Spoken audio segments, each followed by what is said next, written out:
નર્મદા જિલ્લાના રાજપીપળા તાલુકાના બદામ ગામે સ્વામી વિવેકાનંદના જન્મદિવસે રાષ્ટ્રીય યુવા દિવસની ઉજવણી કરવામાં આવી હતી.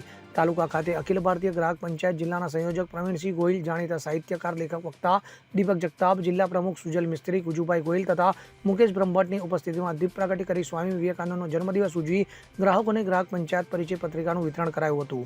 જ્યારે બદામ ગામે અખિલ ભારતીય ગ્રાહક પંચાયત જિલ્લા અને MR આર્ટ્સ સાયન્સ કોલેજ તાલુકાના ઉપક્રમે બદામ NSSની ખાસ શિબિર યોજાઈ હતી, જ્યાં વક્તા દીપક જગતાપનો MR આર્ટ્સ સાયન્સ કોલેજના પ્રાધ્યાપક અને ટ્રસ્ટી ડોક્ટર રવિકુમાર વસાવાએ પુષ્પગુચ્છથી તથા ઉપસ્થિત મહેમાનોનું સ્વાગત કર્યું હતું. આ પ્રસંગે વક્તા દીપક જગતાપે રાષ્ટ્રીય યુવા દિવસ અને સ્વામી વિવેકાનંદના જીવન કવન ઉપર મનનીય પ્રવચન આપ્યું હતું અને એમના જીવનમાંથી પ્રેરણા લેવા જણાવ્યું હતું. દીપક જગતાપ સાથે CN24 ન્યૂઝ, રાજપીપળા.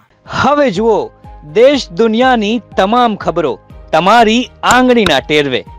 ઉઠાવો મોબાઈલ અને Google Play Store પરથી ડાઉનલોડ કરો અમારી CN24 ન્યૂઝ મોબાઈલ એપ.